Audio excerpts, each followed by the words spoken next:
Hi, and welcome to the Live and Invest Overseas podcast.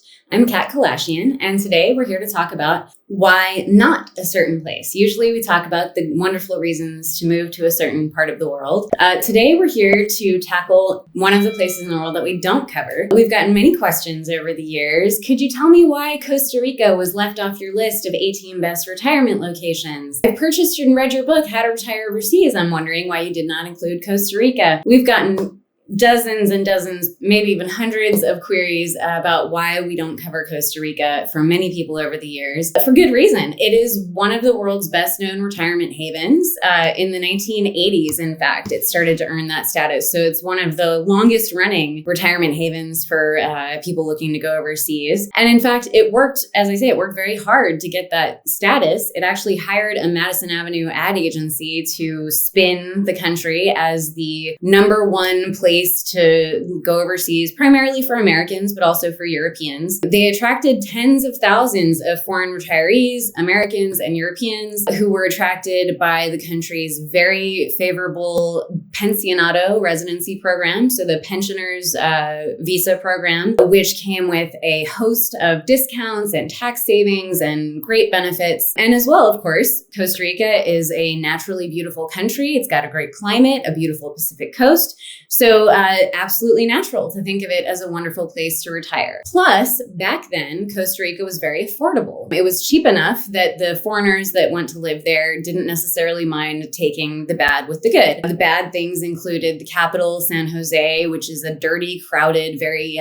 trafficked city. Not a place that many people ever want to spend time by choice. And the infrastructure is the other really big downfall for Costa Rica. They have mostly unpaved roads, rutted roads. If your dream house is at the end of an unpaved road, though, what do you care if it's gravel all the way there? All you have to do is get down the gravel road and enjoy your beautiful villa on the Pacific Ocean. That was 20 years ago, or rather 30 years ago. But Costa Rica is a very different place today. And that started changing actually even in the 90s. Costa Rica seemed to change its mind for no one knows exactly the reason. They didn't necessarily eliminate the pensionado program that made them so famous, but they took away all the benefits. They basically took away all of the incentives. They eliminated the tax breaks and they didn't grandfather in existing pensionado holders. So the people that had moved there for these incredible benefits lost them overnight practically for seemingly no reason. San Jose is just as unappealing a city as ever, and the infrastructure has not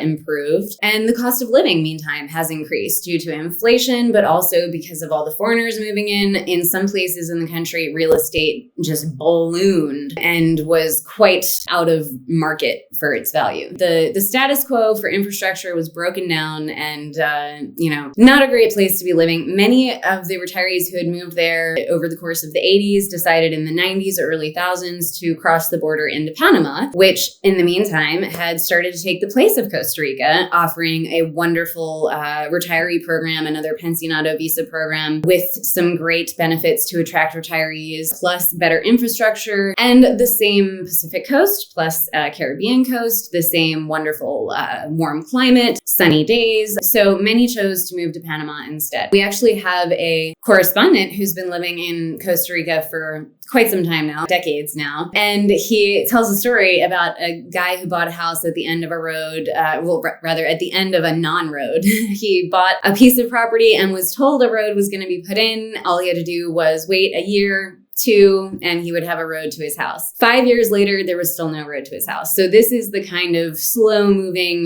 progress that Costa Rica is always promising and never delivering, which is par for the course in Latin America. I'm not trying to say that Costa Rica is any different than any other country. Even European countries and in North America, politicians promise things that they don't follow through on. But it's been a long time in Costa Rica that people have been, promising a highway here or a road there, and they never make it. So So if you're okay with roughing it a little bit, Costa Rica might be fine. And there are upsides. So for example, our correspondent who I mentioned who lives, he shopped around. He was moving from North America to Latin America, and he looked at all of the countries that he might have been interested in. And he chose Costa Rica over all the other choices in this part of the world for two very good reasons. The first is that the weather, there's a bit of a microclimate around San Jose because of the hills around the city. So it's considerably more pleasant than the weather in Panama City, which is always hot and humid. And of course, if you're going to live in a capital city, the two choices that we're looking at are Panama City or San Jose, and San Jose has the slightly better climate. If you're looking outside of the capital cities, though, there are many ways in Panama to live in other small microclimates in much cooler weather, up in the mountains and the volcanoes, for example. The other reason David chose to live there was the international schooling options. He had, I think, 3 children, and he was very impressed with San Jose's options for very high standard international schools and bilingual schools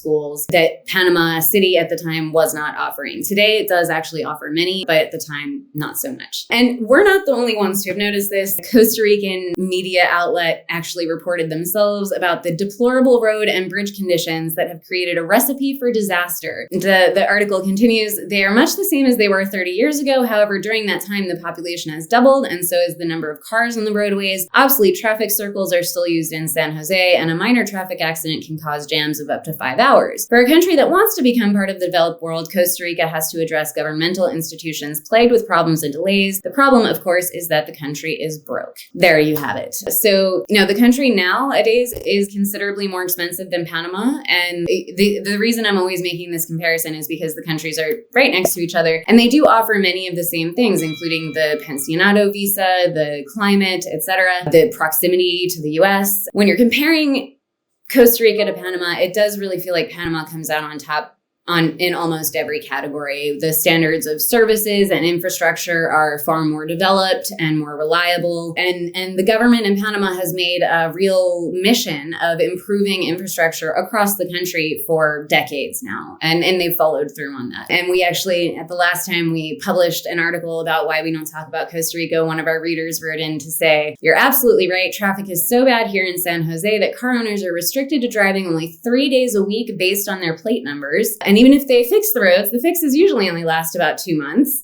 Plus, in the areas with concentrations of expats, there are no local voters, so the government figures why put money into areas that won't help their political careers, something else to keep in mind. So there you have it. Some of the reasons that we don't talk about Costa Rica. Let us know what you think. Do you love Costa Rica? Do you disagree with everything we've said? Do you have anything else to add? Any particular insights into life in Costa Rica? Please let us know in the comments section. So like and subscribe, and let us know what else you want to hear about. Is there any other place that we don't talk about that you'd like to know why? Or any place that we do talk about that you'd like to know why? Let us know. Meantime, it's been wonderful to speak with you today, and happy trails.